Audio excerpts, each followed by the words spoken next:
Hello and welcome to Nintendo Pals Podcast episode 40. Tonight we're talking Switch Pro rumors again.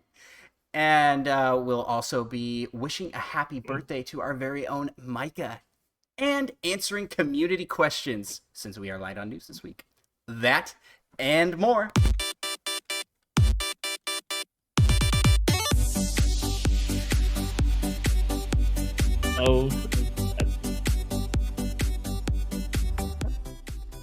I forgot to warn Bronson that our sound effects no one can hear but me and the stream because of how I'm streaming it. But how the heck are you guys doing today? Well, welcome to this podcast that we are just rolling. Doing good, man. Like a timer next time. Yeah. Well, I am Andros, the runner of this so far dumpster fire of an intro, and we are joined tonight by special guest from Super Game Kraft, Bronson. Yes. Hi. Yes, I have been working in video games in some capacity my entire adult life. Hello. Yeah. Hey. And I saw you guys asking for guests on the Twitters. I want to say it was Sean Capri. And I was like, these guys seem cool. I want to be on their show. Yes. So I volunteered for it, and you're like, can you do a month out? And I'm like, yeah, sure. And here we are. We were booked up at the time. It was kind of, well, at the time I put the post out, we weren't. But then we had quite a few people contact us to come on the show. We've had a lot of awesome guests, meeting a lot of great people in the podcasting community. Yeah, you'd be real surprised when you put out that like bat signal to the gaming community and like who you get and how many people you get. Like we had Jake James Lugo on a couple weeks ago. We've had Sean Capri on. He runs runs all those different podcasts. It's surprising how many people want to help and also be on stuff and like co-network and whatnot. It's really awesome. Yeah, we got to give a shout out to Sean. He's networked us with a lot of people. I not intentionally. He's not like, hey, you guys should meet these guys. No, but but he is a hub. Good old Sean Capri. Shout out to you. He is so nice. Yes. He is even by Canadian standards. He is unbelievably nice. I almost feel bad when I go on his Halo night and embarrass him. Yes. And then, as always, we are joined by birthday guy himself. Well, that's not as always. It's Micah. Welcome. Happy birthday, man. I'm excited to be on for a birthday episode. How old are you turning? The big 1-0, right? Just How old? Maturity level, 27. 27, okay, right on. I turned 30 last year. That was a fun birthday to have. Yeah. I've had like the same birthday though for the past like 4 years in a row. So so like I'm very like it's me and the boys get together, go get really good food, and then play like Left 4 Dead or Heroes of the Storm or like Smash Bros.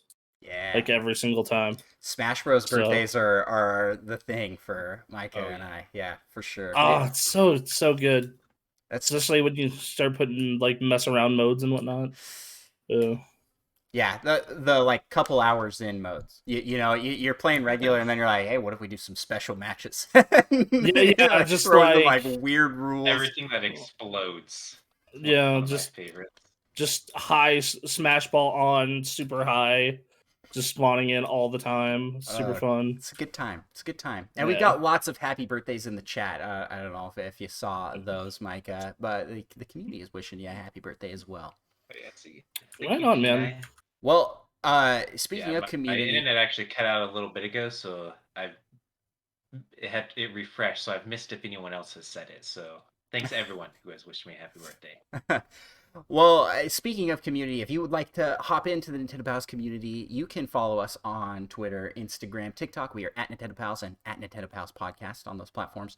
And we have a Discord, which you can find links to in those, where we have a temporary happy birthday Micah emoji in place. It's our famous Micah surprised face with the party hat. I love the young energy you guys give off.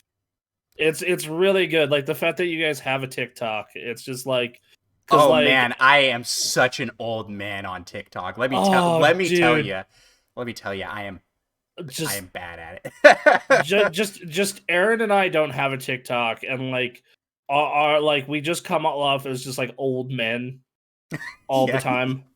Like we brought in someone new to work with us who just like he's like, oh yeah, we gotta do all this for the YouTube, and we're just like, okay, apparently things have changed. Yeah, some people would say TikTok and podcasts don't really mesh together. One being a minute-long platform, but we're doing it anyways. Yeah, and then like you have a podcast, which in our case, we have some Sundays that have gone to 3 hours. So like, depending on what the discussion is. Oh man. Like, we hope to not keep you here that long, Bronson. We hope to not make you suffer that long. So we won't do that. But we do have quite a bit packed show, especially with our community corner today. So what do you guys say we jump right into the first segment of our show, which is Whatcha Playin? Hey, so is this primarily like Switch stuff or like just anything? We usually talk anything, everything, but we do primarily. Obviously, we're a Nintendo podcast. We do primarily Nintendo stuff. Okay. Micah and I are Nintendo onlys, is what we call ourselves. Really? We do not. Both of us have gaming PCs that we hardly use. That and some Steam. Yeah, and then most Switch is our primary console. So that's so wild. I mean, awesome, we're qualified to run this show, right? No, absolutely. I mean, more than anyone, it would seem. But yeah, we get that same response from a lot of people because the Switch really is like a double up console, and a lot of people own this and something else, like a PS5 or an Xbox or whatever. I mean, if you can find a PS5, you own one of those. Dude, I have gotten myself and 3 other people PS5s. Our community has been a hub for getting people PS5s. Sweet. Bronson the Unicorn Hunter. That's what we're gonna start giving you here. Like what we've set up is just like so whenever we like hear of one goes live, like I'll just throw it in the Discord immediately, and just like I have all the alerts set up on my phone.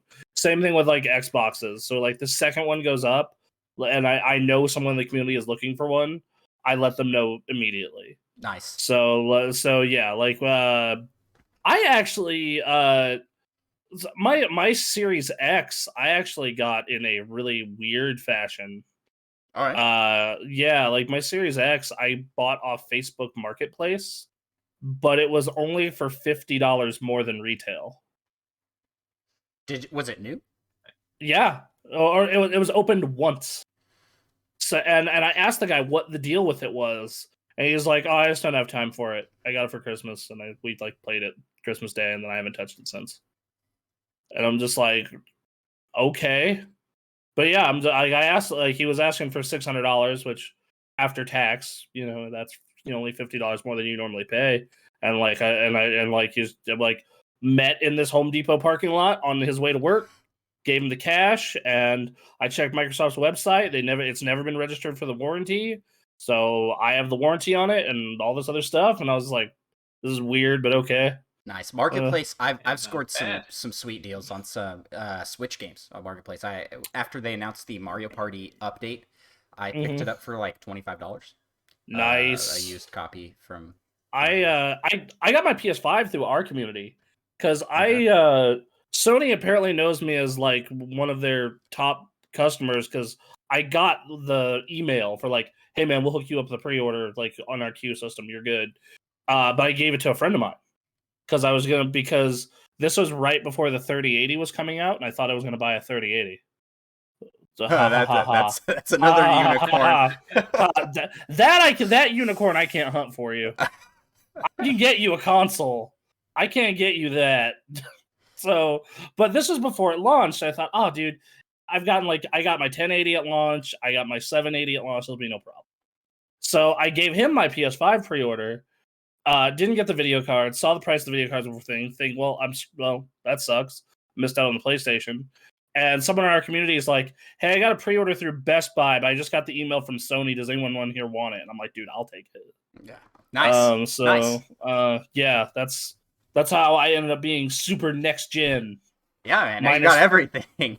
Yeah, no, because and I do that every time. But no, that's actually super cool. Both you guys are primarily Switch and a little bit of PC. That's super neat. As for then I will stick to primarily what I've been playing on my Switch is Monster Hunter Rise. Nice. I'm a person where Skinner box games really, because that's what all loot games are. They're Skinner boxes. Let's be honest. Skinner box games ruin me. Hence, why I have had a World of Warcraft addiction in the past, a Destiny addiction, and now a Monster Hunter addiction. Is I need all the best loot, and if you add a social element where I can get loot with my friends and the core mechanics are fun, I'll play your game for 1,000,000 hours. Monster Hunter definitely does that. Yeah, and does it well for a Switch game. I'll say the so that game looks awesome for a Switch game. It looks super good. I was very impressed. I was just wow, this is running on a Switch. Okay, and it's the frame rate rock solid 30. I was kind of shocked. But yeah, so I've been playing that on the Switch. I kind of always put in a little bit of Tetris 99 time. Especially if I have downtime at work, it's kind of a perfect game where oh cool, I don't have to see talk to anyone for 20, 30 minutes. Or even 10 minutes. Let's do a round of Tetris. And then Smash Brothers is ever present in my life. So yeah. Though that's kind of it. Outside of that, they just put out Burning Crusade Classic on the PC front, and literally all my life has been work and Burning Crusade. Just work, anything. I am maintaining my outside life. I have not gone all the way into just depravity, but the pull is strong, to say the least. And I love that you I don't remember if you were talking about this before we started the recording, but you were talking about how this is round 2 of getting sucked into Warcraft in your life. Yeah, dude, no, because from when original in 2004 World of Warcraft came out, I got it 2 weeks after it came out, and I played it basically up and through my freshman year of college and was completely addicted to it. The only game that could pull me off was Halo, and then Metal Gear 4 for the 1 week that I played through it. And then this classic came out 2 years ago. It sucked me in. This is the new expansion sucking me in again. And I even was joking around, oh great, I can ruin my 30s the same way I ruined my teens. So let's do it, baby. Oh, I do think that they are really doing a great job of marketing to the market that they had. Let's see, 15 years ago. I think that they have a bunch of really upset WoW players when it comes to their current game. So this classic release seems pretty well timed. And so there's that, and then what I love is how there is a term for what I am in World of Warcraft now, and what my friends who play it are in our guild. We are known as a boomer guild. Oh no! What? Dude, I first heard this term last week, and I thought it was the funniest thing in the world. So what it is it's a bunch of dudes who are in their late 20s to early 40s. Wait, late 20s is boomer age now? Well, no. Okay, so let me explain. I'll let you explain. Sorry. All right, no, it's cool. So we're called a boomer guild.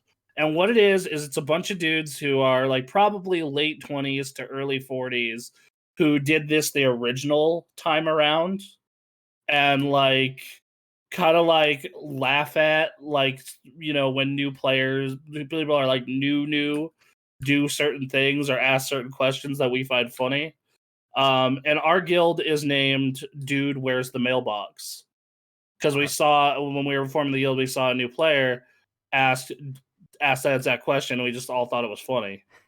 Especially because you can ask a guard where the mailbox is. You don't have to ask everyone in town. But we just thought it was super funny. So that's what we named our guild. And like, I was recruiting, and I say, I'm talking to this kid for our raid team, like, because we're trying to get a full 25 man. And he's like, okay, you guys sound pretty legit, but also that name is kind of cringe, though. You sound like a boomer guild. And then I'm like, and I had to ask him what a boomer guild was, which that probably made us look more like a boomer guild. In all honesty, that's how you know you're old, when you have to ask what does this mean? Yes, exactly. And then they proceed to tell me what a boomer guild is. And then I ask, and I thought it was hilarious. And then I ask how old they are, and they're like 15. And I just had this this is the second time in like 4 weeks I've had like an old man moment with video games, which the other time was Resident Evil. But this time was just like, oh my god, this kid is 15 years old. He is the age, like the same age as I was when I started playing World of Warcraft. Oh my god. Like, I'm just gonna crumble to dust. Same thing when Resident Evil came out. Like, I realized Resident Evil 8 came out. Like, my favorite Resident Evil is 4. And I've been playing, and like I played 8 right when it came out.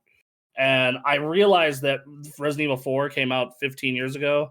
And I saw someone on social media commenting about, oh yeah, like this is my first Resident Evil. And I'm like, oh my god. I feel just time. I just feel time. It's weird. It is weird. It is weird to think some of the games that have come out right now. So someone's first Zelda was Breath of the Wild. That blows my mind. That's a weird thought, right? That blows my mind. I'm like, wow, what? That is a weird thought. Like, it is a weird thought to like that. Like, when I'm like playing, classic, like someone's like, yeah, my first WoW expansion was like Legion, and I'm like, okay, sure, I guess. Time marches, and I think that's partly because like video games are like such a new medium.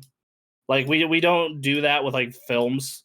Like, if someone's like says like, oh, my first film was like, like, what's a movie that came out like 10 years ago? National Treasure. Yeah, if someone's like, my first movie was like National Treasure. I'm just, I don't have that same reaction, but like I definitely have that reaction for video games. For whatever reason. Yeah, it's interesting, especially when we're talking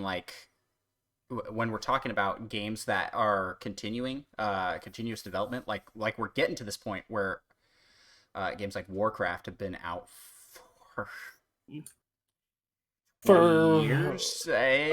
WoW has been out for 17 years. Well, think about World of Warcraft is like, it's old enough that now they can have 2 versions of the game: the old style of World of Warcraft, classic era, and modern era.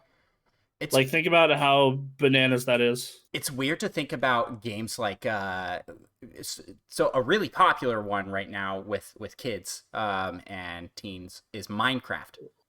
But that game's like how old at this point? I think that's like 10, 11. Yeah, it's getting up there in age. Yeah. I remember playing it in my teens when it was and it was popular then, and it's like 10 years now, and these are new players.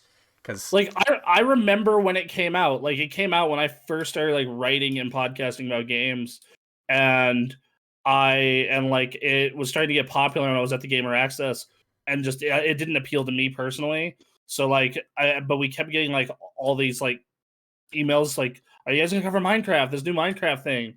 And then I sit here 10 years later, I'm like, oh yeah, Minecraft's the age of a small child now. Yeah. That's weird. Okay. Well, any other games Uh, you want to highlight in your what you playing recently? no, those have been kind of the primary ones. Those two Skinner boxes. I'm super excited for Mario Golf on Yeah, the that's gonna be awesome. 25th. Like, our community is setting up a weekly tea time. Like, I'm so stoked. That speed golf thing looks like the best thing ever. Yeah, it does. So, It's like it's like all the right stuff from a Mario game, like Mario Kart, mixed with the Nintendo does amazing sports games. oh, they really do. I would love a Mario like American football game. I would love a Yeah, Mario. I'd Charge love and them Chuck. doing. Yeah, dude, they have a character. Let's go. That would actually be super fun. I can just picture that being so great with the power ups and stuff. I would get into football. I don't like football at all. I would get into it for that. Yeah, see, like I grew up playing football, and I love the sport actually. So like, and I feel like it's the major sport they haven't done because they've done basketball on like the DS. They've done soccer. They've done baseball. They did DDR. Like like let's I wouldn't mind another Mario Strikers though.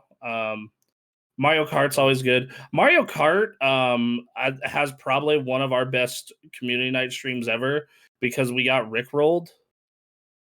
So when we do community night, we do straight up open Discord. Okay. If you're in the match, you can join us because I'm just like whatever. I can moderate it and kick you out if you're being a jerk.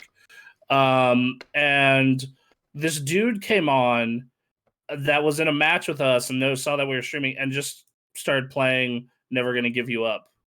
That's fantastic. And we're like, Aaron and I are both like, joke's on you. We like this song. So that's pretty great. That's man. That's something that should happen more. I'd say. I love the good old Rickroll. And it doesn't crash streams with that. There you go. Micah, what have you been playing lately, my good man? Mostly same old. Still playing Hollow Knight. Nice. Great game. Great game. Yeah, finally getting around to it first time. Played a little bit of Rocket League. Now that I have my new computer mostly set up, I can start playing that again. We played some Smash Bros with the community actually, so that was great. Yeah. Who do you main in Smash Bros? I always got to ask people. Usually Ganondorf and Yoshi. Okay. Right on. I hate as someone who plays Little Mac, Ganondorf is one of the only people I find frustrating. Like Little Mac's a lot of fun to play. Dude, he is. Like, I know he's not I get why he's not high on the tier list and why he's like not super good, but he's so much fun. Yeah. Just like that speed and this like his smash tech just like whap, boom, just off the stage at like 25%. Yeah. Until you get hit by one of those few attacks that just launch you like horizontally, just right off the stage, and you die at like 17% because you have no recovery. Yeah. What's funny though, what I actually like doing Little Mac is if I'm like ahead on stock, I will give up a life to take a life. Where that thing where they'll like be trying to recover and just like, side B. All right. I never see it coming. Yep, because they don't think you're gonna drop a life to confirm a kill. Like, no, I will.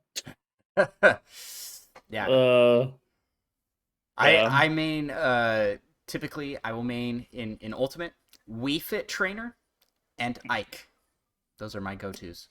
I love Ike. I can't play Wii Fit Trainer at all.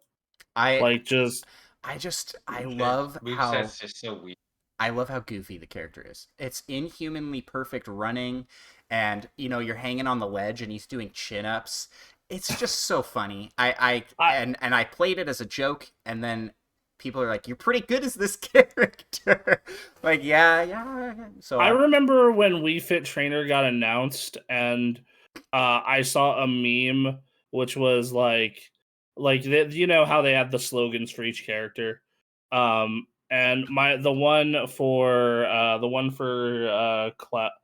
Wii Fit Trainer was I'll make you fit into a coffin, and I thought it was the funniest thing.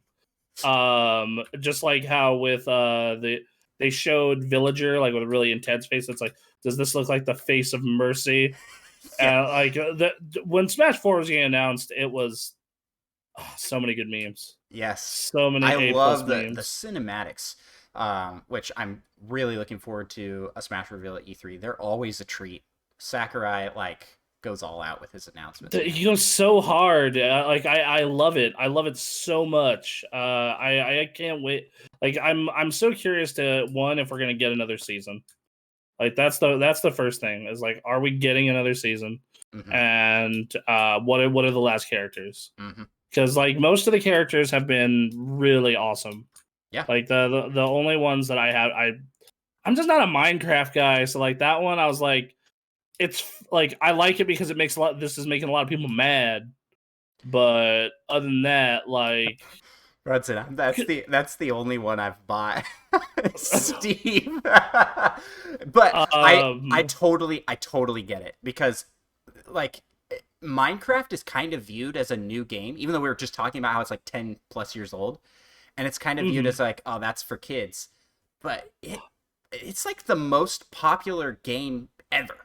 So I was really excited to see the crossover, because it's a big deal. It's one that like, okay, this is the most popular game out there. You know, rather than pull like Terry from Fatal Fury, where I'm like, I had to look it up because I'm like, I don't know, I don't know Fatal Fury. I don't know the King of Fighters franchise. As a fighting game player, that was I was like stoked for that one.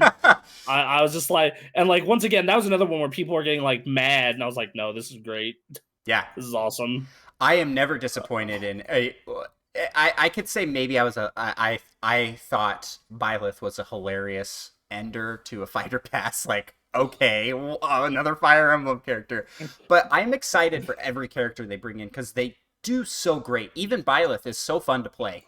All of the characters they do so great with. So even if they announce one that's a joke, Piranha Plant, Wii Fit Trainer, I'm like, this is gonna be fun. I was actually quite pumped for Piranha Plant. I remember his announcement and just being like, this can't be real. This isn't real. It's real. It's real. I really like Joker. That was a good way to start that pass. Oh yeah, that was. So they had Joker, followed by, gosh, I'm trying to remember who's past 1 and who's past 2. Was Banjo past 1? That was past 1. It went Joker. It went Joker, the hero. Yeah, okay, hero. And then Banjo, and all of those were great. I know. Those were. It just made the Byleth thing so much worse by contrast. It's like, just more Fire Emblem. Okay, that's what they ended after starting with all of these just like awesome third-party characters. They're like, oh yeah, and, here's Byleth, and here's more Banjo. Just what I'm sure, or here's more Fire Emblem. Just what you wanted. Yeah. I could have gone for another Banjo-Kazooie character. So. But yeah, so no, like I definitely I've been a big fan of that series.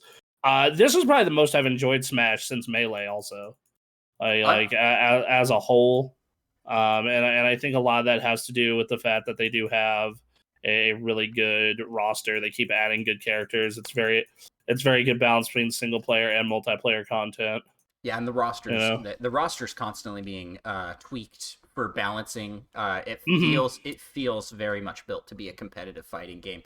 Right, which like as someone who like was in the fighting game community for a long time, it like even the best of 4 and Brawl at times felt like, versus this where like I was at I was at like a fighters tournament before COVID went down. And I saw Smash Ultimate being played, and I was just like, I can kind of get into this. I can see, I might start, consider going to a tournament for this or two. Also, the Smash community is gigantic. We have a major here called the Battle for Atlantis, and it takes up an entire casino ballroom.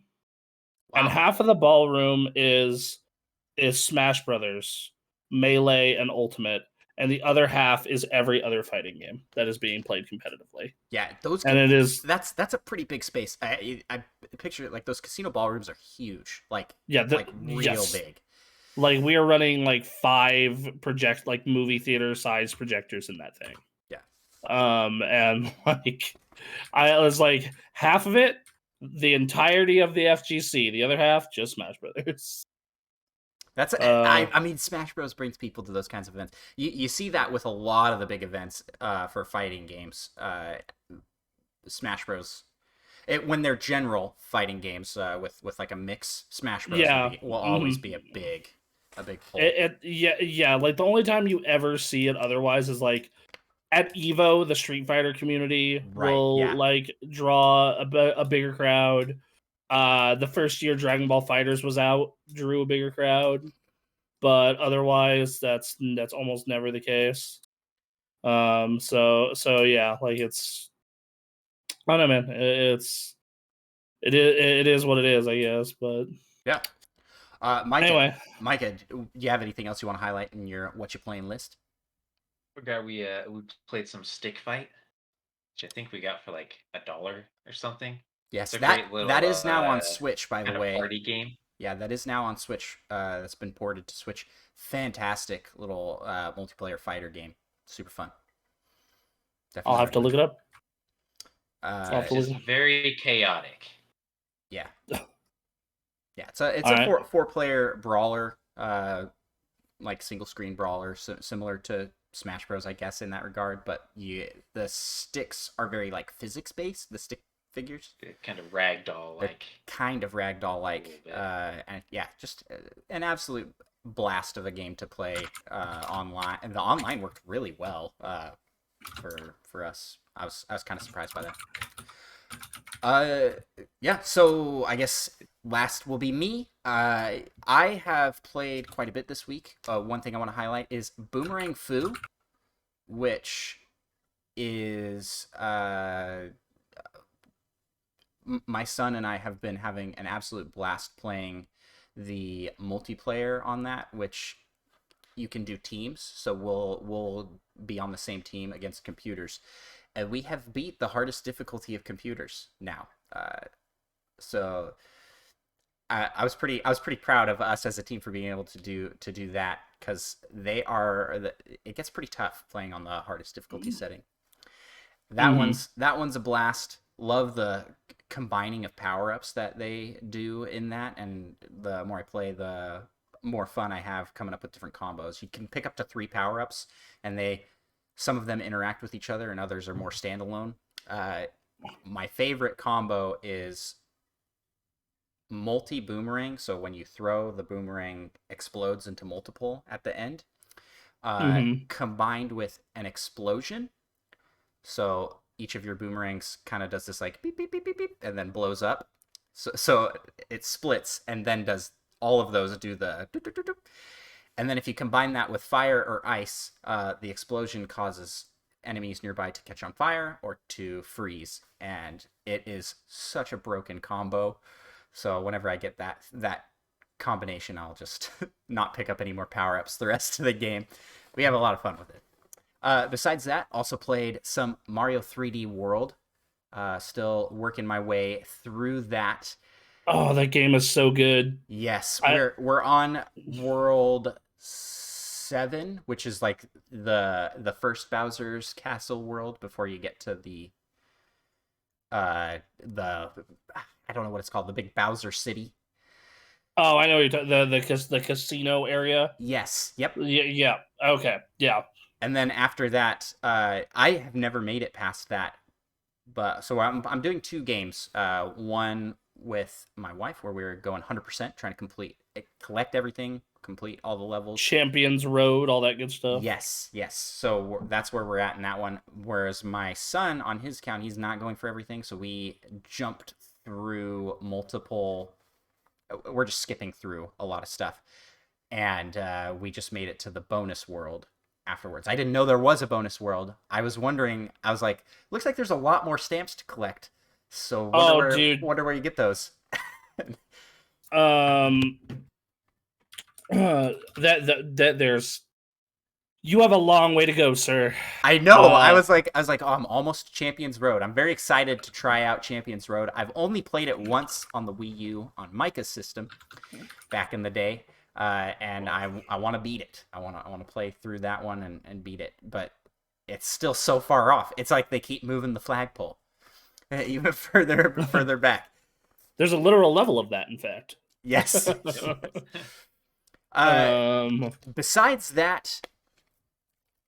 Played some stick fight. Also I played quite a bit of Fortnite this last week, finishing up the battle pass for Fort, because the new season will be starting soon, and was able to do that. And then hopped on, was also helping Micah finish up his battle pass, and yeah, so having fun there. And that about wraps up with what we've been playing. Quite a variety of stuff. So hopefully everybody out there in chat listening, something in there appealed to you. Definitely check out our communities and check out the GameCraft community as well. So yeah, please come on by. We are very welcoming. Yeah. Well, with that, let's move to the next segment of our show and jump into the little bits of Nintendo news. So. Today, we don't have a ton of news to talk about, but I did want to highlight some of the bits that we do have. One, E3 has finally announced their full schedule overview. It's still kind of loose. There's still a lot of people with like, we're going to be this day, but who knows what time it's going to be. But at least there's some outline of a schedule a week before. Better than nothing, right? Yes. Better than nothing. Do you guys get the vibe that it's being kind of thrown together last minute? I'm kind of picking up that, like... A little bit. I also think because it's just like you don't have the physical, like, event to put together anymore. So, you don't have to worry about, a bunch of people like me on a show floor hitting up people for interviews and all this other stuff. You kind of just need to do your online presentation and then go about your day. Yes. Send out a mass email, whatever it is you need to do. I'll go through this real quick and highlight some of the stuff that might be pertinent to the Nintendo fans. Saturday, June 12th, there will be presentations from Ubisoft, as well as Gearbox Entertainment and GamesBeat. And then Sunday, along with like the Xbox presentation, there will be a presentation from Square Enix, and Warner Bros. I think I can't see much other Nintendo stuff coming out of that, though. There's been lots of we've talked a lot about rumors of Microsoft and Nintendo teaming up on stuff, so maybe something will pop up there. Maybe. Oh, some sweet Game Pass on. That's what people are hoping for. Right. We have a question coming in our community corner about Xbox, so stay tuned for that. We'll talk more about with Xbox later. And then Monday, June 14th, there will be oodles of presentations. We got Take-Two Interactive, Mythical Games, Freedom Games, Razer, Capcom, and Intellivision is going to be doing a presentation. Didn't know they were still doing presentations. That's cool. I want to know how the rights path went for that company. Like how many people it went through. That could not have just been owned by the same company the entire time. I refuse to believe that's true. I doubt it. I seriously doubt it. And then Tuesday is the big day, and so that's the big news item. Nintendo announced, actually ahead of the E3 schedule, that they would be doing their Nintendo Direct starting at 9 a.m. Pacific time. Of course they do it at the most inconvenient time possible. It's Nintendo. Yes, on Tuesday, and it will be roughly 40 minutes long, focusing on software. So they specifically call out it will be focusing on software and mostly on 2021 releases. Which got me excited because if they're only focusing on this year, that means that there's going to be a lot of stuff coming soon, hopefully, from their new announcements. You would hope. Like I think that these, because currently we don't know much for the second half of the year. We don't have their big Q4 holiday release yet. Like we know Skyward Sword is coming, and we know No More Heroes 3 is coming. And then after that, it kind of like peters out. Yep. For lack of a better phrase. And I think that they're going to be doing more with that Zelda anniversary. Like, I do not believe for a second that the only thing that they're doing for 30 years of Zelda is an amiibo and Skyward Sword. It does not feel right. Especially after the treatment Mario got last year. Where like shirts and shoes and freaking all this merch and pins and full-on collection, right? Right. Micah, do you think there's going to be any sort of a Metroid anniversary plans? No. Yeah. No. I'm sorry, but unfortunately, I'm kind of in the same camp a little bit at this point. I'm a big Metroid fan. Let's put it this way. We used to do a show called Top 10-ish, which what it was is we would like do a top 10 countdown of like different things in the game industry. And we did like top 10 Nintendo franchises. And like I had to remind people that Samus Returns remake came out like 3 years ago or whatever it was. Like I was like, no, we got a good Metroid game fairly recently. And they're like, we did? I'm like, yeah, it's this. And then like everyone had to stop and like pull out their phone and be reminded. And it was hilarious, but also a little sad. And I feel like that's the way Nintendo treats that franchise. Which is a shame because that franchise has a lot of awesome games and kind of defined a genre. But oh well, too bad. Japan doesn't like it as much as they like Mario and Zelda, and Nintendo doesn't care about the West. So there you go. Yeah, we are. Oh, so Mike is a huge Metroid fan. I have played the one game, the one like Metroid Prime game I played a significant amount of was Fusion. I love that 2D Metroid. Oh, I've also got to pause here and give a shout out and thanks to all those folks in chat. This is our first stream since we hit Twitch affiliate status.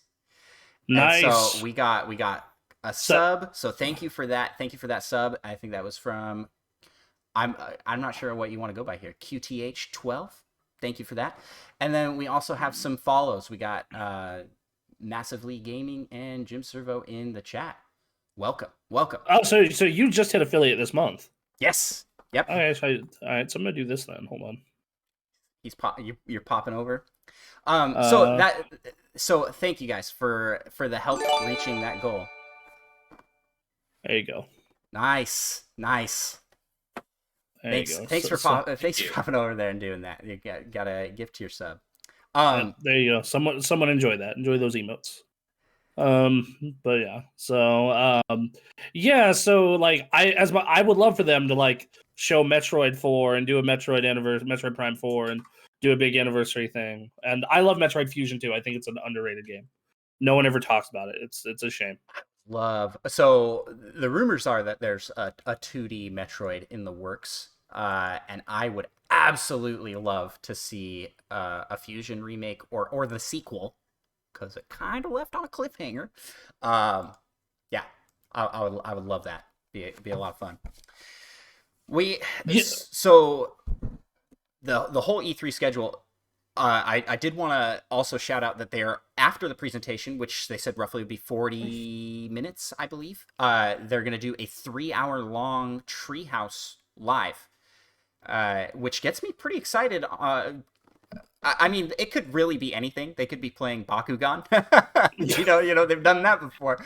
Um, but 3 hours of gameplay showing off is always an exciting thing. I'd say. I really like when they do that because, I've gotten to go to E3. I've gotten to go to E3 on multiple occasions. And so I get to go and play a lot of what's on the show floor and see that stuff in person. But for someone who isn't doing that, Nintendo's way of doing these presentations is so much better. It's so much better for their fans. And I've been saying that for years. Is just like, look, as much as I like the Sony press conference or when they did a press conference, and the Nintendo and the Microsoft's press conference, you guys get to see like 4-minute trailers, and then like you have to go dig for any gameplay. The way Nintendo does this, where like all 3 days of the show floor, they're doing like streams all day long, is awesome. Like and back pre the dark times, pre-COVID, they were doing both very well. Maintaining the show floor was like Disneyland, man. Like you'd go there and they had high production displays and stuff that you could do in person. I really liked them on the show floor as well. Their booths are always very efficient, well kept. The only time that I remember not being able to see a game on that show floor was Breath of the Wild and Mario Odyssey. The wait times were just absurd. They were like absurd. I imagine. And I'm like, because I was there working it, not as like, oh, I'm here as a vacation, or I work for a magazine, so I'm here to just, I can write this later. Because there's no way I can get away with, oh yeah, I sat in the line for 4 hours to play 15 minutes of Breath of the Wild. They'll write about it. Like, not happening. Yeah. Or podcast about it. Like, because in that time you can go hit the show floor and get like 4 different interviews and play like 5 different demos in that same time frame. Yeah, that totally makes sense. But like when they do in Smash Bros, like those lines were going quick. Got in there, got to see Star Fox Zero, got to see Bayonetta 2 when they did Bayonetta 2. You're located right there where those were held. Yes, that is an 8-hour drive. Oh, an 8-hour drive. Okay, I thought you were closer than that. Yeah, that is an 8-hour drive. Our boss was only about 45 minutes away, so that was nice. But so we would go and do our 4 or 5 days of reporting. The thing that I drove Nintendo actually makes it harder on the press, if you guys want a little bit of inside baseball, because they do their Nintendo Direct on Tuesday every year. And like in the morning before the show, we're like getting stuff done, writing stuff, etc. So now we need to find a way to schedule 45 minutes right before the show floor opens to go watch this thing and then make content about it before going on the show floor. It was always made it extra stressful, but it's better for their audience though, is the thing. So in my opinion, it's actually smart. Yeah. Yeah. Who's to really say what's better in that case? Because the press does help spread, but I feel like Nintendo's done pretty well with their strategy. Well, Nintendo is genius. Ever since, they didn't like when they moved over to no E3 press conferences and the Nintendo Directs. I remember everybody thought it was dumb, and I thought it was brilliant, and they were right. It's because you've noticed every company has shifted this now.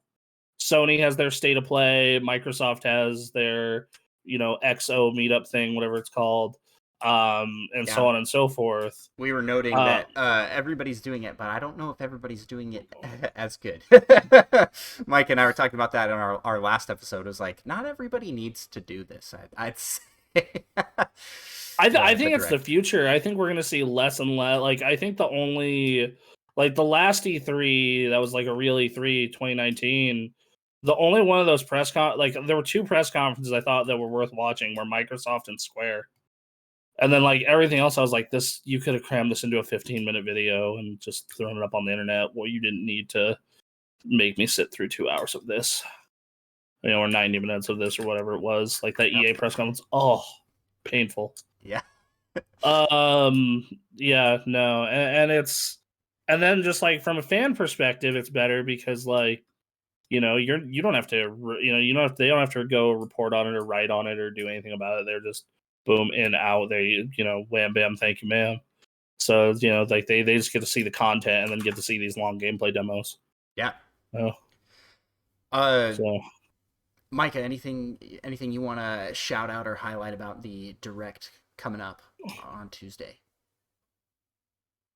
Really hoping there's some Metroid Prime 4 news in there. Of course. I'm hoping Wind Waker HD and Twilight Princess HD get ported. I'm also hoping for a lot of No More Heroes 3 gameplay. Oh yeah, it's a good opportunity for that at Treehouse. I wonder if they would Treehouse gameplay that one, because it's not as everyone friendly. You know what I mean? Like that seems kind of. I don't know if they've done the more. They did Bayonetta 2, so I mean. Oh, okay. Well, yeah, they did Bayonetta, and I think it's a candidate. I think they probably have to sit down with the publisher, and which I believe they are the publishers, to sit down themselves and go to the devs and be like, can you show us like a less kind of violent version of this, or like yeah, like I think that's the conversation they're gonna have to have, which I don't think that'll be an issue, but could be wrong.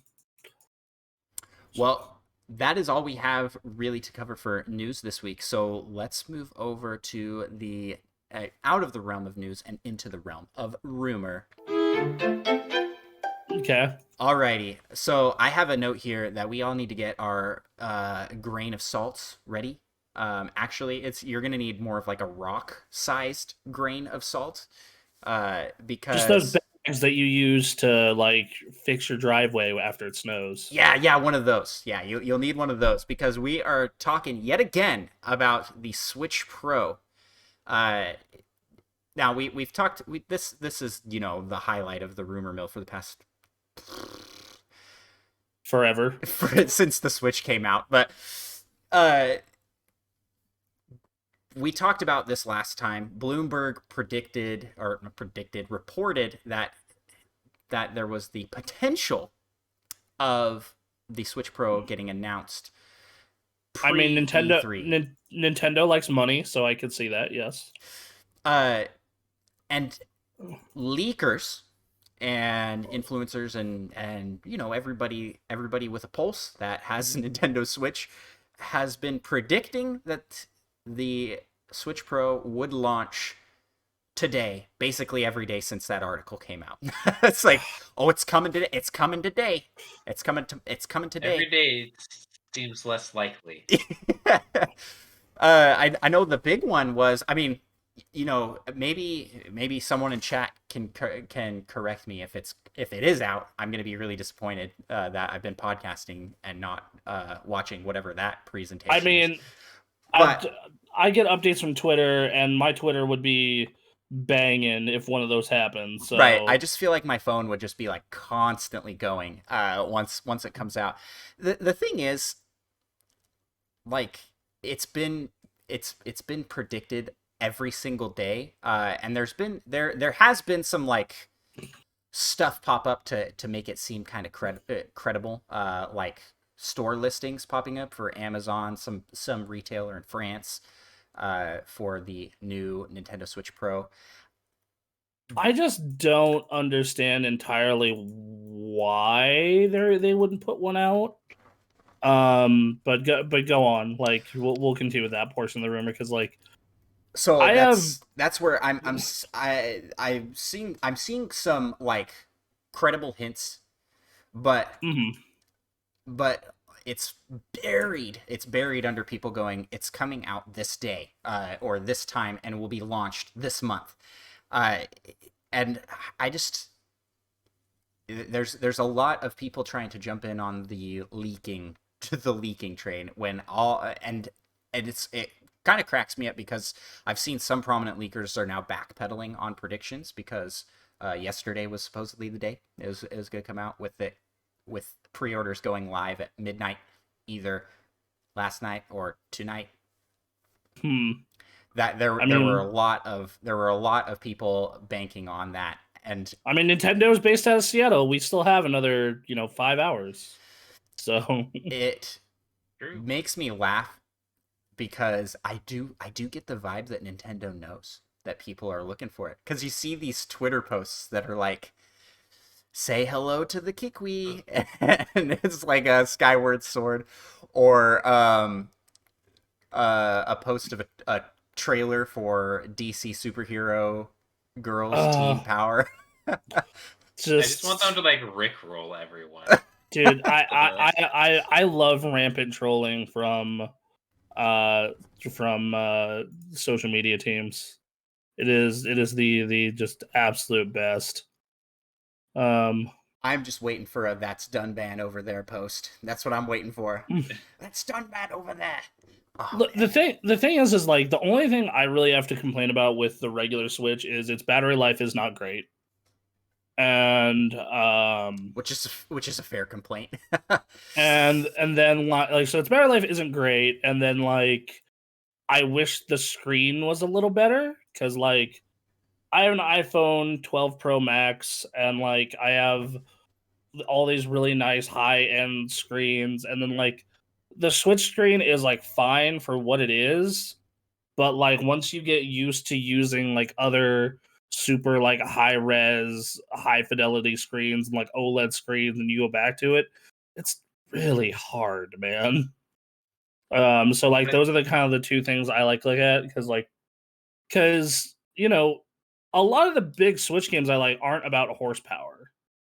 Like I think, like, with the exception of Monster Hunter, like, most of these could have probably ran on a Wii U that I really love on that system.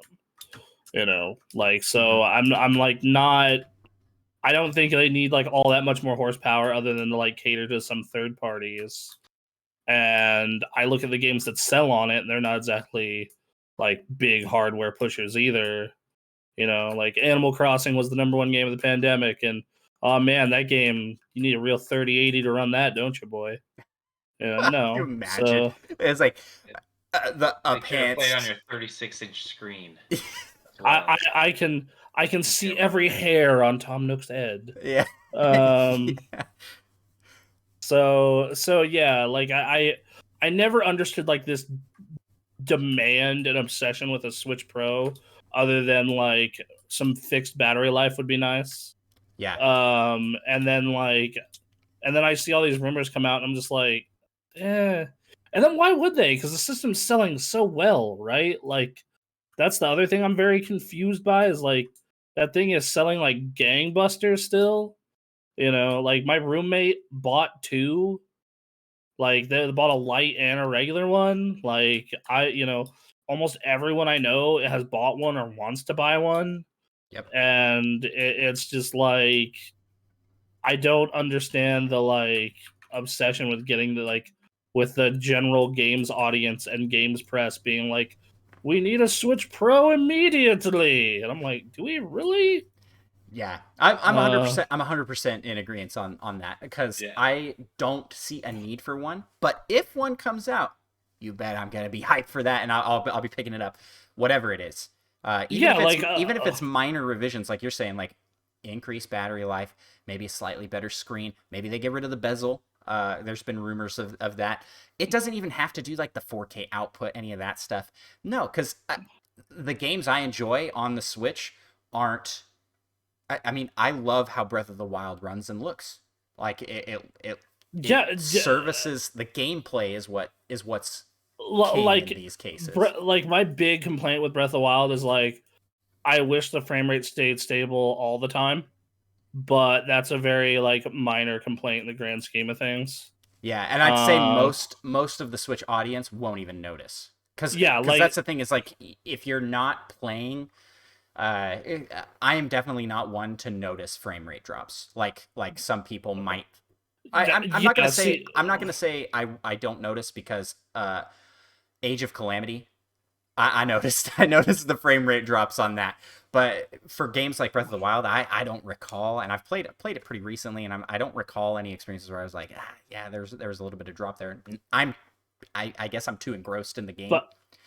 But like for me, I am someone who very much like notices that kind of thing, and like even playing something like going like if I'm playing a lot of games at in the case of my PC 144, in the case of all my other consoles 60 FPS, and I start playing a game at 30, it actually will bother my eyes until I adjust. So I'm very sensitive to that, I guess. But even then, the way a lot of those games are designed, I'm like, Breath of the Wild is so good and so well paced that it didn't really like. It wasn't the end of the world for me. I mean, that if they did boost it, I wouldn't complain. I'm just saying I'm on board with your thinking. I don't know if it's necessary. And I also don't understand the demand, like, oh, it needs to happen, because no, it really doesn't need to happen. Nintendo will continue to sell well, and the games will continue to be pretty good. Right, like I have a 65-inch 4K TV, and I could and if Nintendo games start to take advantage of that, great, hey, awesome, great, another reason that $1,500 is money well spent.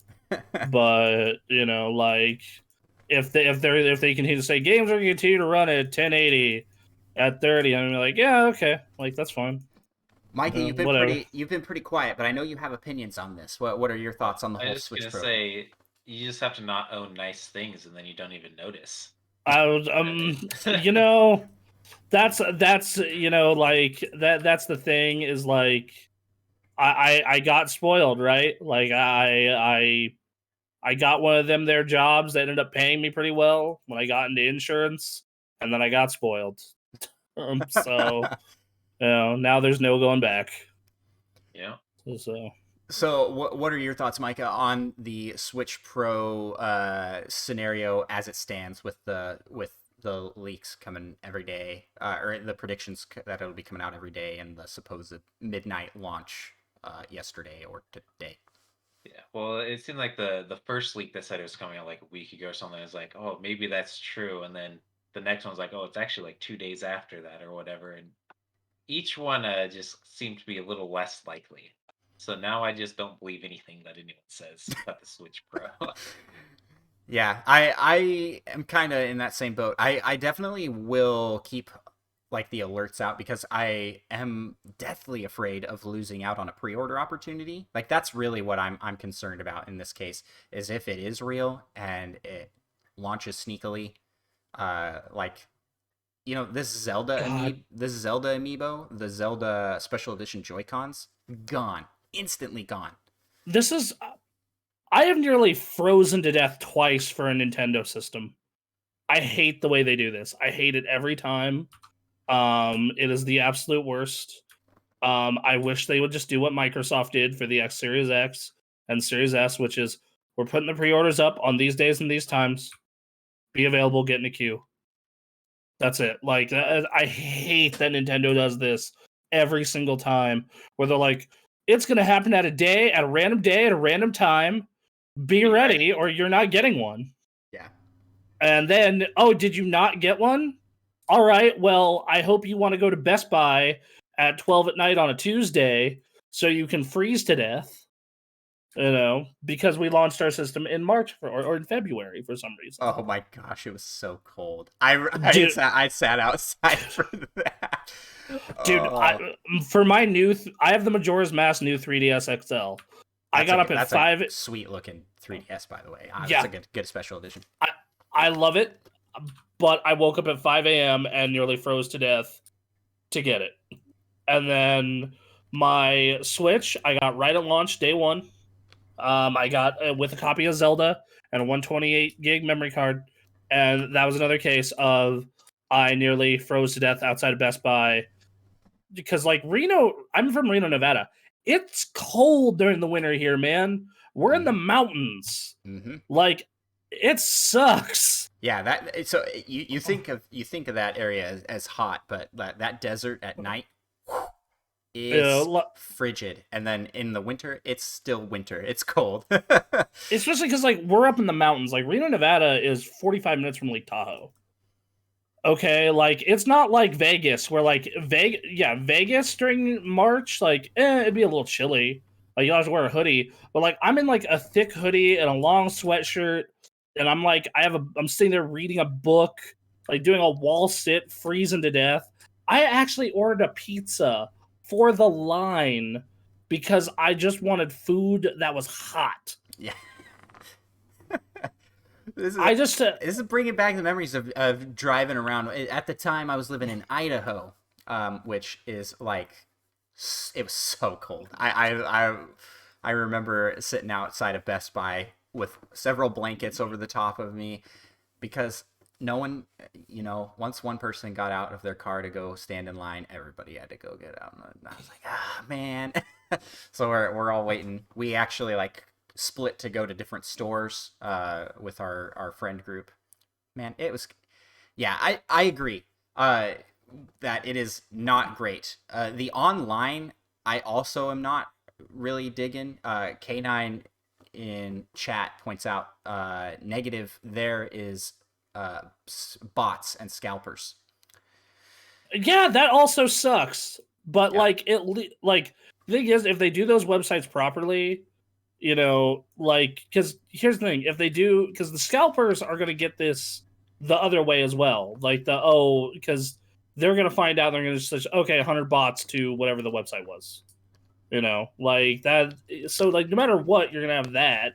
Yep. It's just, ooh, man, I don't I just hate the way this works. And I realized as the plague goes away, this will get better because then we can actually go pre-order things at real stores again, which will be nice.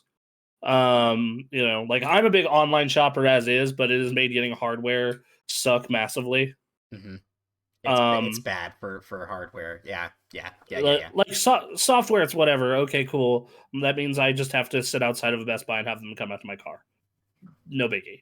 Or I just buy it digitally and there we go. But for hardware, having everything be at the whim of bots and bad timing and just, it's been miserable. And then I look at the video card market in particular. There's a store that... Yep, Micah. That's why Micah had to buy a full new computer because it was cheaper than getting a replacement. Is it a graphics card, Micah? Yeah. Oh, okay. It was graphics card. Yeah, because I looked at the price of a 3080 right now. It's $2,000. You can literally buy a system with a 3080 in it for $2,400. It's madness. Yep. Yeah, my graphics card that pooped out from 7 years ago is now being sold for the same price as it was 7 years ago. Yeah, I have a 1080 that I bought at launch for $575, and it is selling for that right now. My 6-year-old graphics card, I could sell it for what I paid for it. It's madness. Crazy. Yeah. But that. And Micro Center, I'm not sure do you guys know what a Micro Center is? Do you have them in your area? Yeah. But for those who might be listening outside US, Micro Center is basically super store for computers. They got everything, and it's I don't really know what to compare it to. It's like PC builder heaven. Yeah. And they are treating high-end graphics cards like a stage 1 substance. You can only buy one. You have to have a photo ID.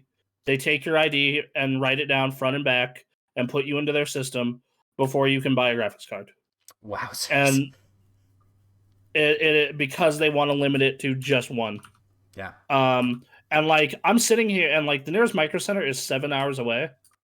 And I've thought about it. Me and a friend of mine both want to get 3080s, and we were sitting here going we drive 7 hours to go to a Micro Center. If we take time off work and we make sure that they have the shipment in that day, and we camp out, we could get our graphics cards without having to pay an exorbitant amount of money. Yeah, because they're still going to sell them at the MSRP, which. Yeah, which I mean, Best Buy would too, but Best Buy doesn't take them in store anymore, which sucks. They should. Yep. I would happily go to Best Buy and pay them MSRP for a video card. This is what I dread with the Switch Pro. This is exactly what I dread. Is I refuse. I will not buy from a scalper. I will not. I will not pay above MSRP for anything like that. I'd pay if it was like $50, like $100 maybe, but not what these scalpers ask for, Oh which is man, like like 2, 3. Double price. Yep. Yeah, like I remember like the lead up to Christmas, PS5's going for like $1,000, $1,500, and I'm just like, why? Yeah. And like people would be buying them, and I'm like, no, stop. So if you don't buy them, they will just sit there, and then they will have to sell them at a loss. You monsters. Ugh. So yeah. Well, I think we've talked the Switch Pro blue in the face here. So let's move out of this depressing bot filled topic and move to the meat of our episode, which is going to be the community corner. Okay. And in today's community corner, we have a lot of questions submitted via the community. Thank you to those out there that submitted questions. I guess we'll just start here.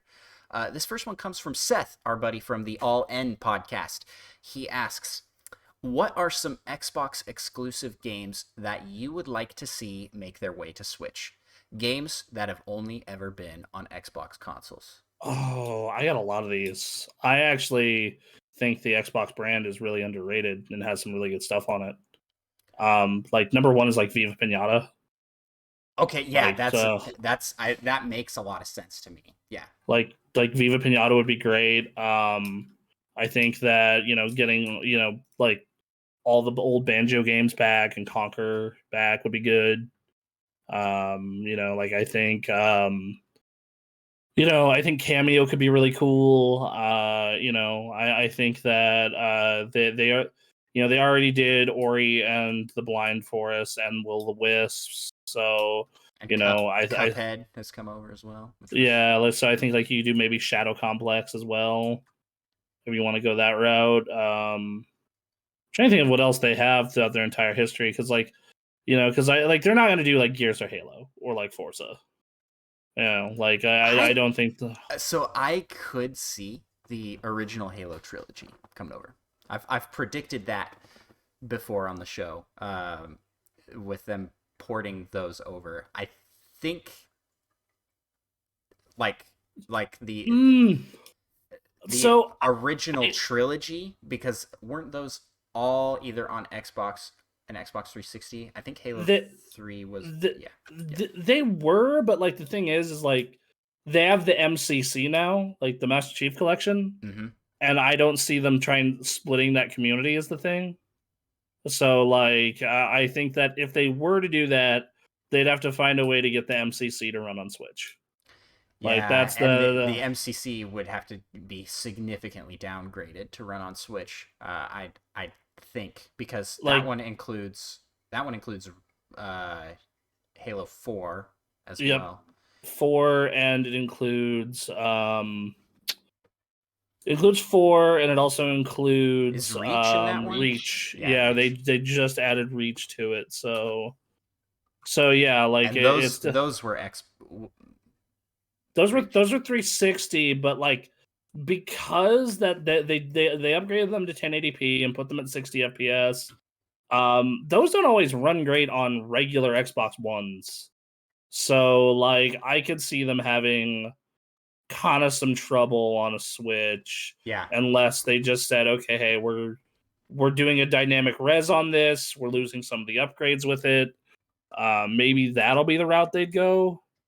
It's the splitting the market does make sense. My thought process on why it could come over is Stubbs the Zombie came over, which was built on the Halo engine, seems to be running and doing pretty well. So if they just did a straight port of the original trilogy, okay, I could see that, like that, which is like something totally Nintendo to do, is like, oh yeah, the Master Chief Collection exists, but here's the original. Enjoy this gimped version of this game. Here you go. Yeah. Which The Switch has gotten some really good ports of PS2 games. That like they have a version of Devil May Cry 3 that is really good that they added a bunch of new stuff to.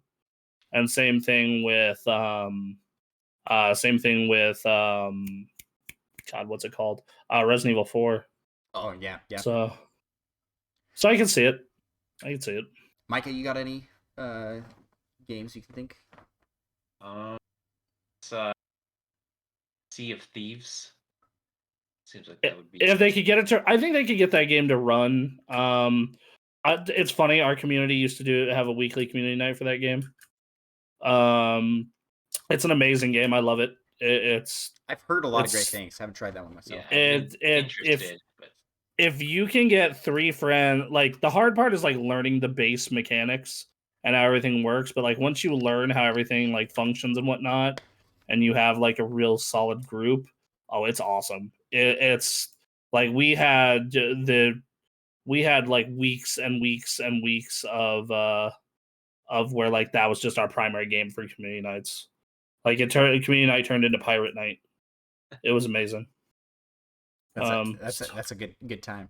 That's a good one, Mike. I had forgotten about that one. Mm-hmm. Yeah, my only prediction, because I know like so little about Xbox. I was Xbox Googling IP, some games, but like before. That was my one prediction. Was I think Halo. Maybe we get some. Were there any like exclusive Star Wars games? I mean, they could. Has Knights of the Old Republic been moved to Switch yet? I would think it would have gotten a port, but if not, then like that could be a thing. I don't recall if that one specifically did. I know there was like an older Xbox Star Wars game that got pulled over. They did put it. I know Republic Commando and Jedi Academy games got ported. I think it was the Jedi Academy. Yeah. So yeah, they could do KOTOR. They could do Jade Empire. Chat says no. K9 in chat says no, it hasn't, but that would be an amazing one. Yeah. They could do what's it called? Lord, I'm forgetting its name. Crimson Skies. Crimson Skies would be real good. I'm a big fan of Crimson Skies. How about some Microsoft Flight Simulator?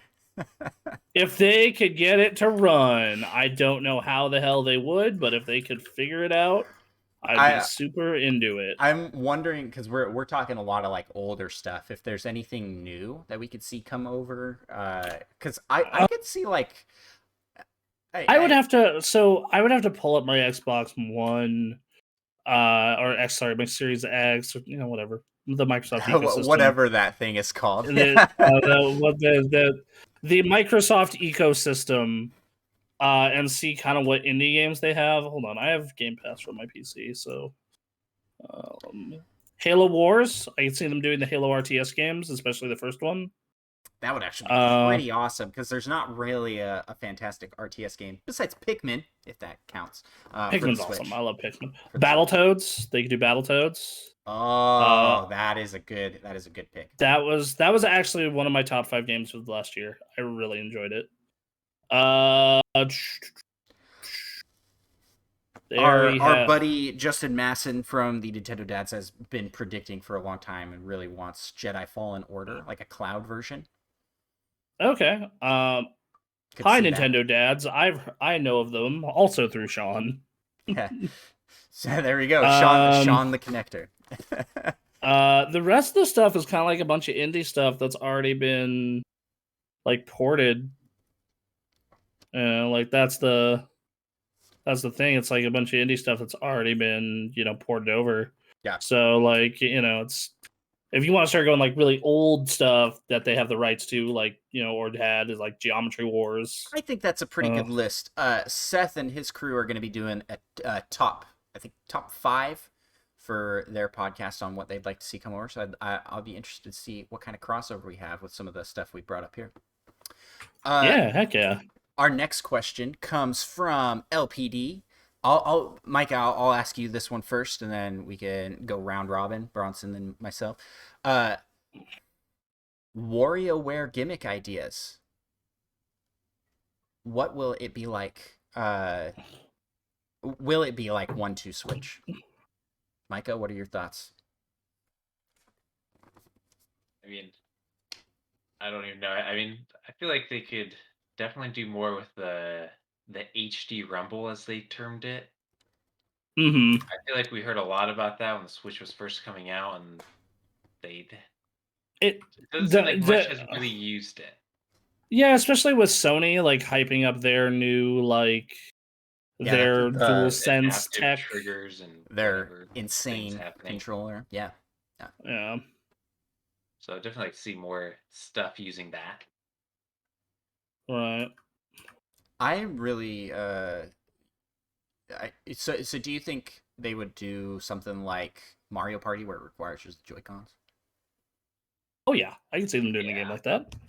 Absolutely. And I feel like they gotta embrace the motion controls. That's kind of the spirit of WarioWare at this point. Like yeah, It's very gimmick like heavy. you could almost like do a straight port of the like Wii one. Like I could absolutely see that. That's a fun game. Let's see what's the WarioWare. What is Moves. it? Smooth Moves. I was like, what is the title for that Like one? most. Smooth Moves. Yeah. Mm-hmm. With some Absolutely. online multiplayer, that would be a fantastic game. Oh, dude, it'd be such a good stream game. Yes. That game would blow up with like big streamers. Yeah. Anything else you want to highlight, Micah? Nope. It's been a while since I played a WarioWare. Bronson, you got any ideas on gimmicks they'd use? Like I just think like motion control. Like you I mean you basically have a Wii built into your current console, right? So like, take advantage of it. I would love it's a shame that thing doesn't have a microphone built into it. Because like I would love for them to bring out some DS style mini games that make you look like a crazy person in public. Yeah, the microphone stuff that they did for WarioWare on the DS. Even like I'm thinking like Mario Party on like the GameCube with the microphone. Those are a blast. Those are an absolute blast. Bigger. Yeah. Bigger. That's a classic. They also have the IR sensor. It'd be interesting to see what they'd do with that. Yeah, that could be cool. I just really think I actually think them like maybe cashing in on that Rumble a bit more because like we never hear them talk about it ever, and I can't remember the last time a game really used it besides like Mario Odyssey a little bit. Oh. They also can like the vibrations themselves can like play music, which is just wild to me. Within the Joy-Con, what's the game that does that when? Oh, I know what you're talking about. It does like a little It might be Mario Party. But there's like a lot of stuff that you could do with that. Like it feels like untapped potential. Like ElPeeDee alludes to with the will it be like 1-2 switch? I think it'll be like 1-2 switch on steroids, man. Like instead of it being a tech demo, like it will be a full-fledged game with just tons of tech demo type stuff. Tech demo plus. Yeah. There you go. I was gonna say this is kind of out there, but it would be awesome if it integrated with the Ring Con. Oh yeah. So do like, because there's a lot that Ring Fit Adventure does that's very gimmick heavy that I think is a lot of fun. I can see that. I could definitely see that as a thing. Or they sell it with maybe it's just the leg strap, and so you're like doing like weird WarioWare charades type games. That would be interesting. Thank you for the question, ElPeeDee. So let's head to the next one. This one comes from Dan, our buddy at Retro Logic. He asks, "Why does Donkey Kong wear a tie?" Because he's a civilized, upscale gentleman. The Discord discussion that followed that question I thought was pretty interesting. Historically, so if we're going on like the historical reasons for him getting a tie was they were switching his character from being the villain character to a hero character, and they wanted him to have an iconic outfit similar to Mario and Luigi's. And that's where we get a bright red tie. Don't know who exactly came up with that idea, but I think you're right. The idea was to portray this is a father figure. This is an upstanding guy who he's got it figured out. He's wearing a tie. You know, you know what I mean? He is on 3D animated shows that look horrifying and sing about banana cream pies. Oh my gosh! Oh my gosh! Those are so bad. I think he's just playing the long game, and his tie is like a disguise, so he can get his revenge on Mario. Well, okay, no. So we need to talk about Donkey Kong canon here. Mm-hmm. God, why do I know this? So Donkey Kong is Donkey Kong Jr. So, because Cranky Kong is the original Donkey Kong that like kidnapped Paulina and was like the star of the arcade game. It's like Donkey Kong canon that Cranky Kong is the original Donkey Kong villain, the one with no tie.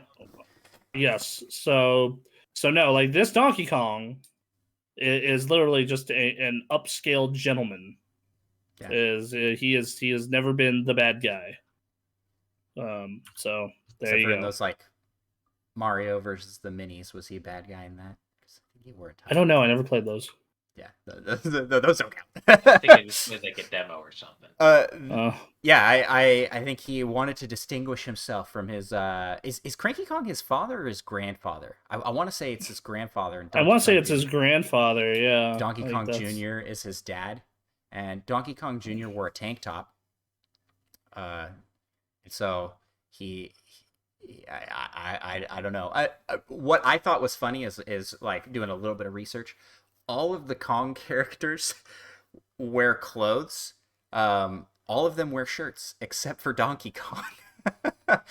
Every single one of them has some sort of shirt, but he doesn't. He's just going with the tie. I want to know what's up with Funky Kong. Someone tell me what's up with him. What's his deal? Yeah, I don't know. I don't know. He's runs a successful airline. He's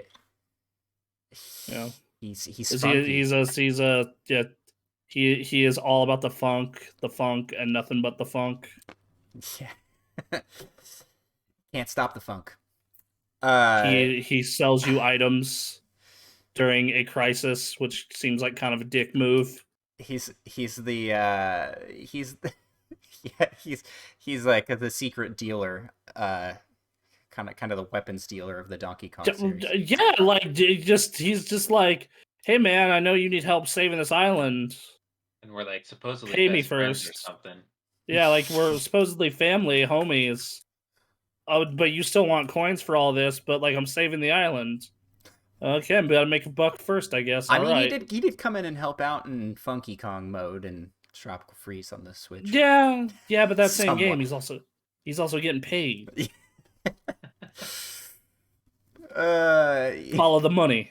Chat says probably sitting on a stack of 380s.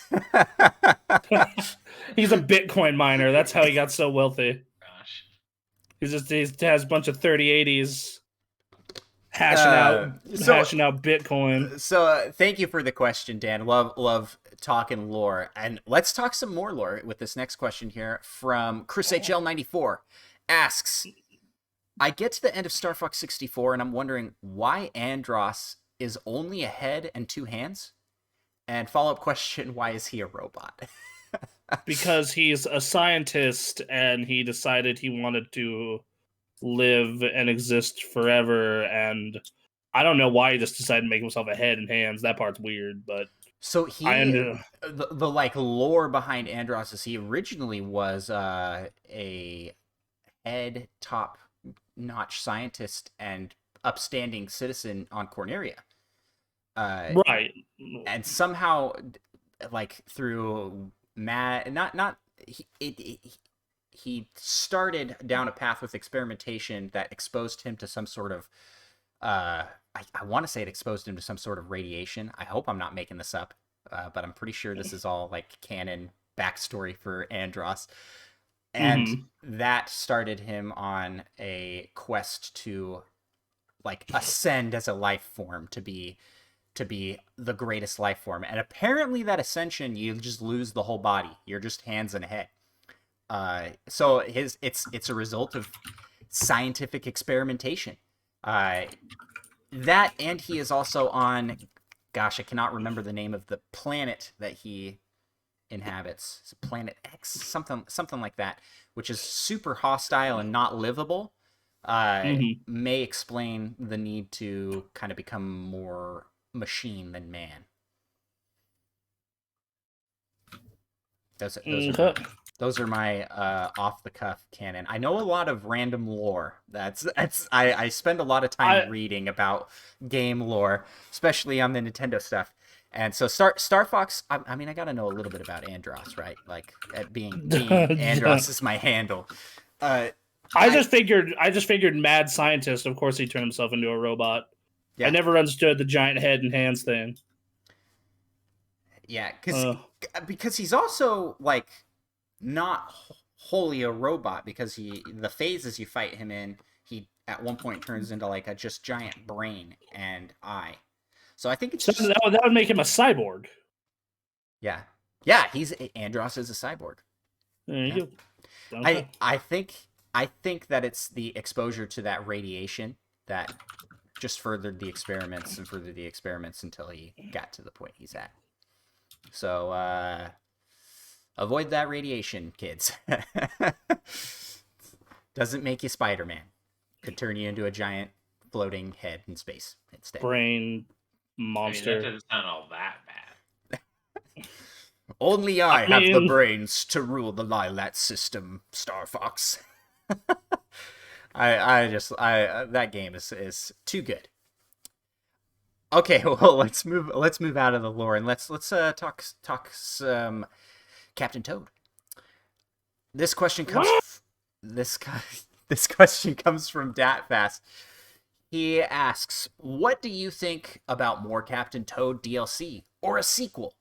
Bronson, you want to start this one off? What are your thoughts on Captain Toad Treasure Tracker? Those games are pretty good. I could totally see more of them. It'd be really cool. I thought they were priced really well. And they were fun, like, diversions in 3D World. So, yep. Yeah. And then, I think that, if I recall through the, like, reading up on history of the creation of that, they originally made the Captain Toad Treasure Tracker to be a Zelda title, to pitch as a Zelda title.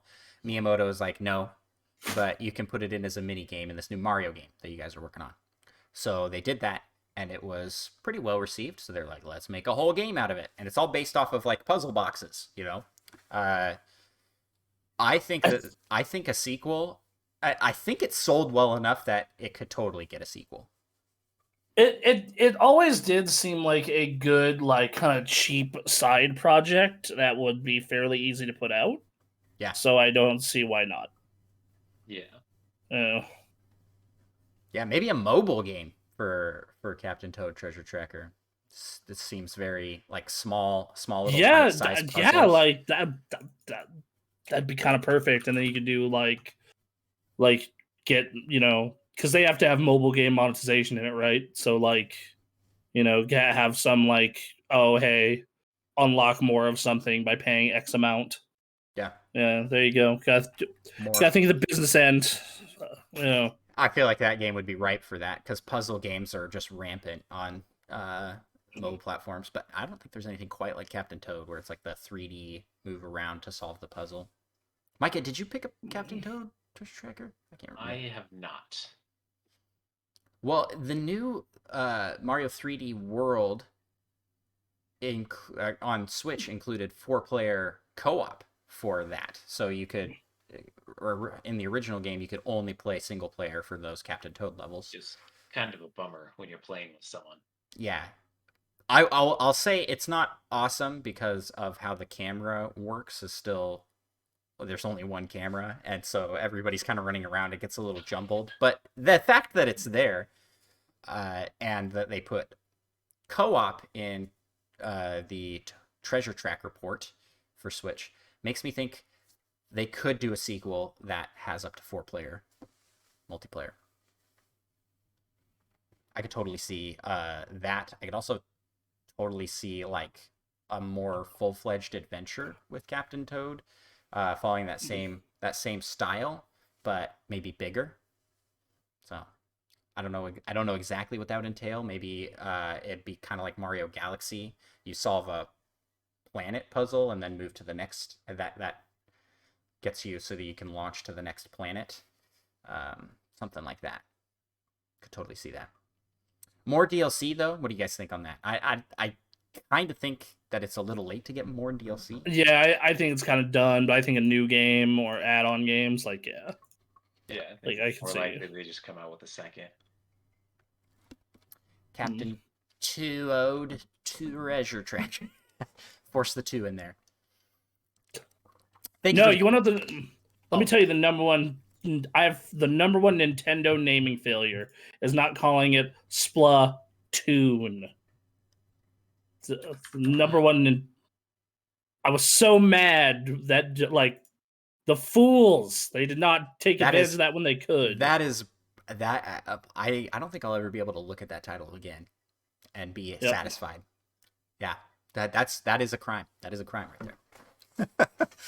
Well, thank you so much for the question, DatFast. Appreciate the love for Captain Toad, because those are like I've got to say, like, fantastic little side game. Like I got, so I don't know if you saw this when it happened, Bronson, but there was a pricing error with Walmart.com where you could buy the DLC for Captain Toad Treasure Tracker, and you got the entire game with it.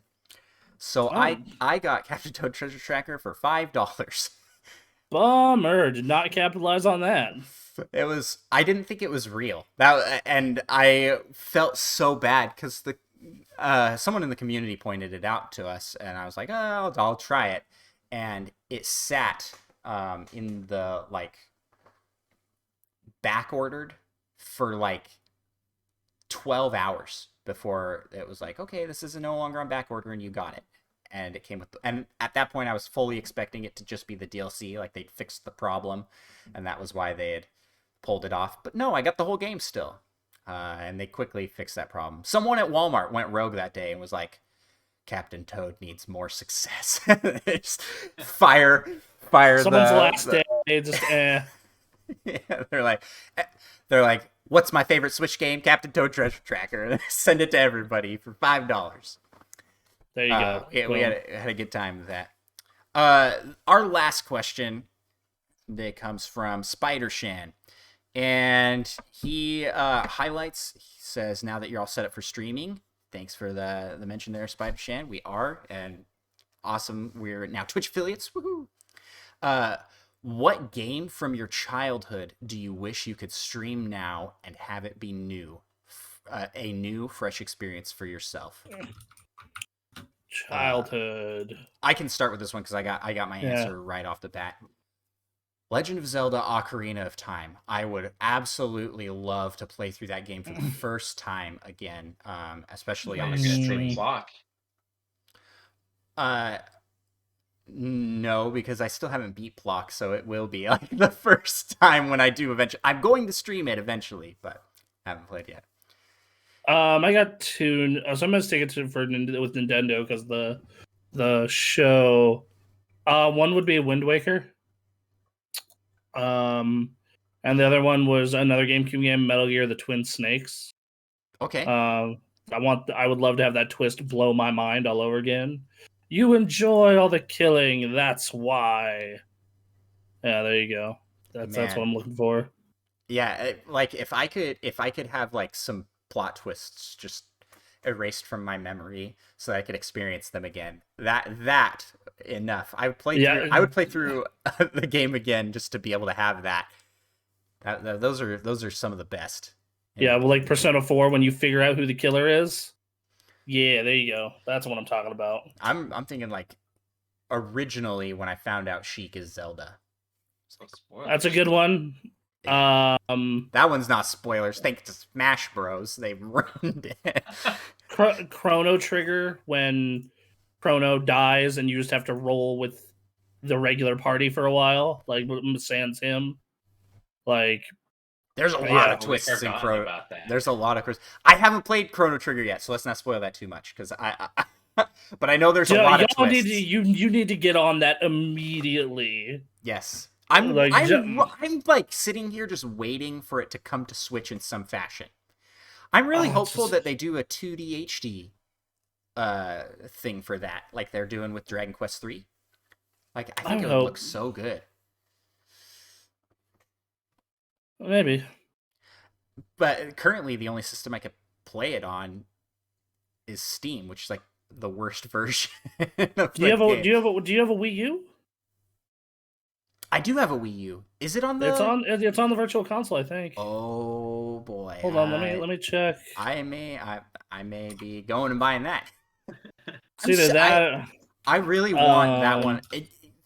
Can I just say it's a crime it's not on Switch? I feel for all the Chrono Trigger fans that want to play it again, but like for me, I'm like, as someone that has heard so much great things about the game, I would really love it to be on Switch. Okay, so yeah, no, it's not on that Virtual Console. Okay, well, it is on DS, 3DS, but it's only $190. Oh, Well, hold on. If you're willing to get it used, you can get it for $89. See, this is why they need to put it. This is why they need to port it to Switch or just port it to new platforms anywhere besides Steam. I want to say there's a PS4 version. I don't know though. But yes, finding copies of that game sucks. Yeah. I mean, you know, emulators. There you go. Yeah. Might be the route I have to take. Yeah, that's a good one. That's a good one.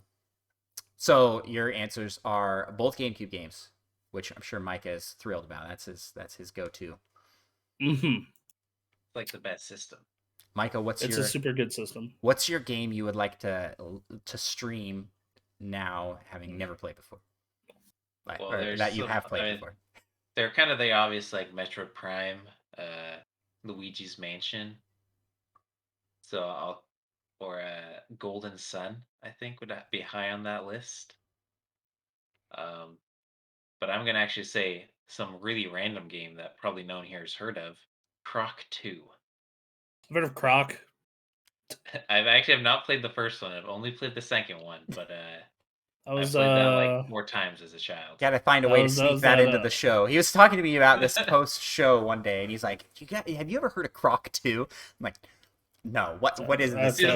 Just look up like the intro to that game. It's incredible. That was the N64 era of platformers and such.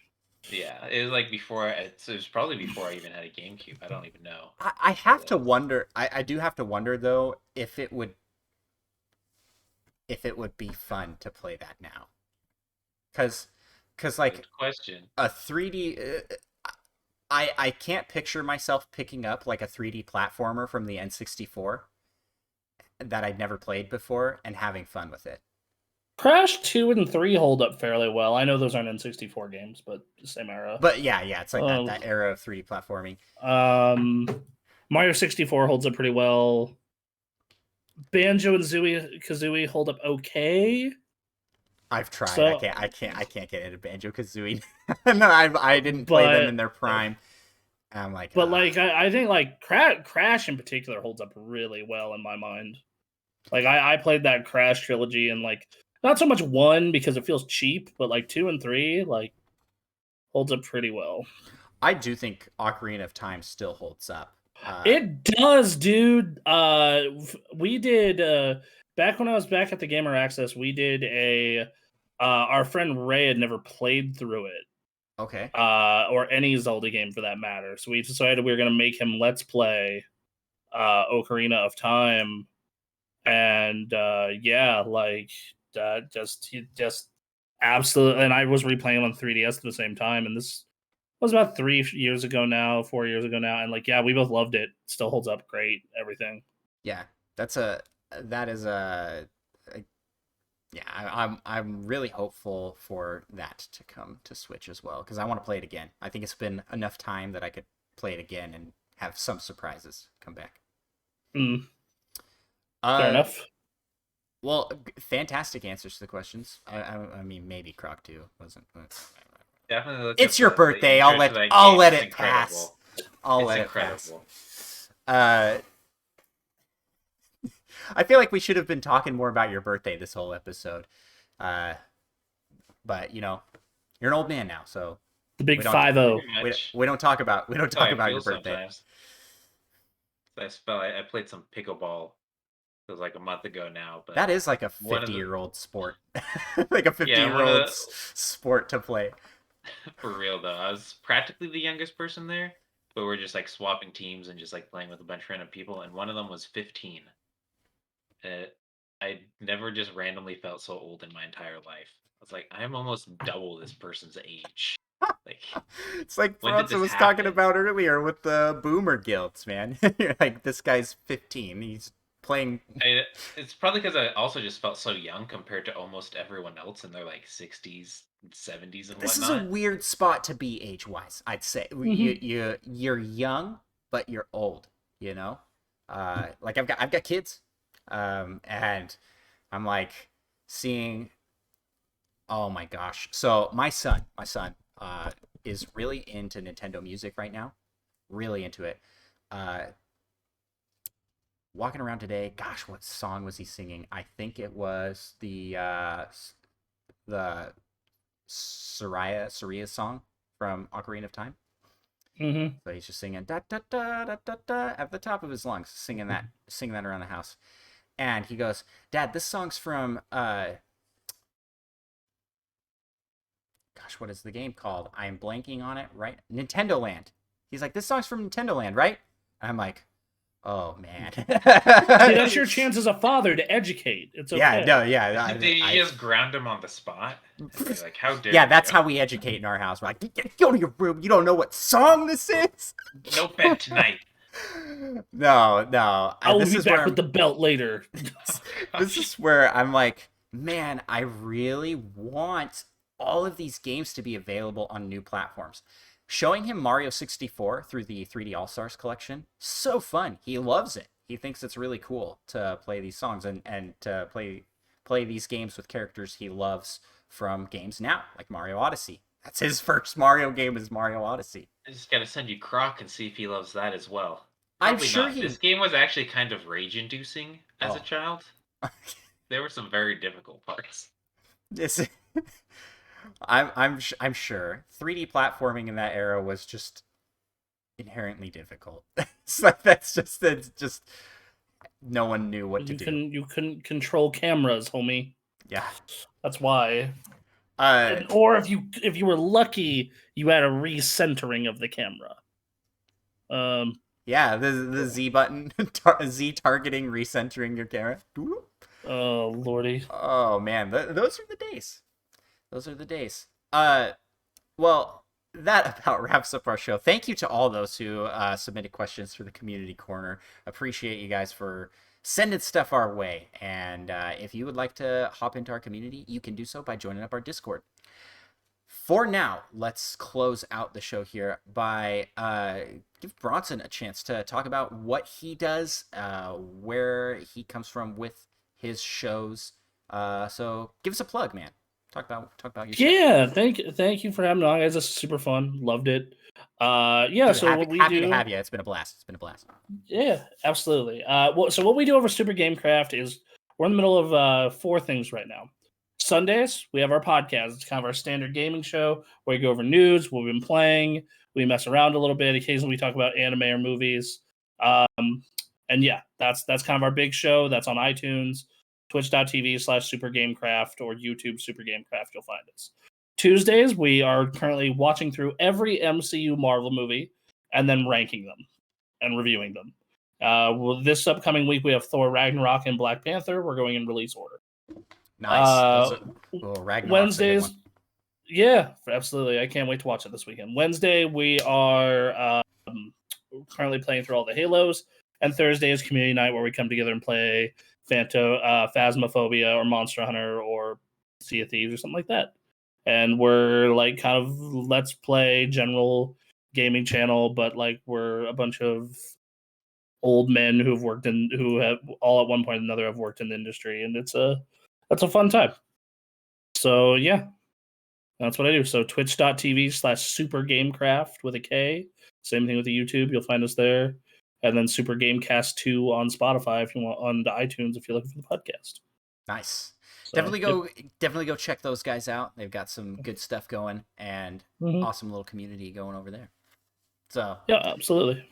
If you would like to follow and check out our stuff, you can do that by checking out our Twitter at Nintendo Pals and our TikTok, Instagram at Nintendo Pals Podcast. I've got to give a special thanks to VGR for the theme music that we use for our episodes. If you want to check out more of his stuff, links are in the description. And also links to game Kraft will also be present in the links if you are watching this on the YouTube or listening to this on your podcast listening app. And while you are on your podcast listening app of choice, definitely hit us up with a 5-star review if your app lets you do that, or give us a thumbs up or like or whatever your app lets you do to help boost our show. Subscribe to our podcast would be awesome. And come check out our new Twitch stream, which I guess we've been going for a couple months now with the Twitch stream, and it's been about a month.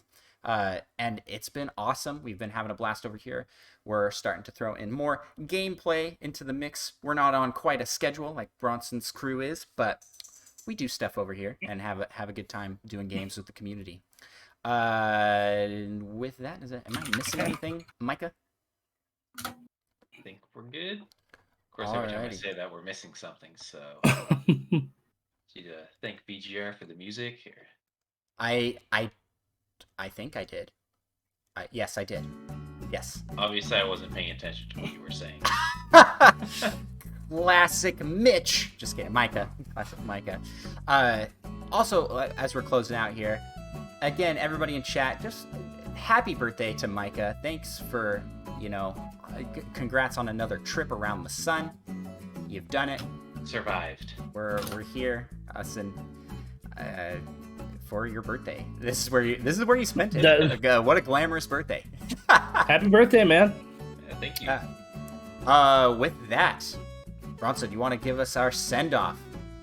Yeah, absolutely. I just want to say, everyone, be excellent to each other. Internet's kind of a rough place a lot of the time. Be good to each other, and you're all beautiful people, and you have a good night. Thanks. We'll talk to you all next week.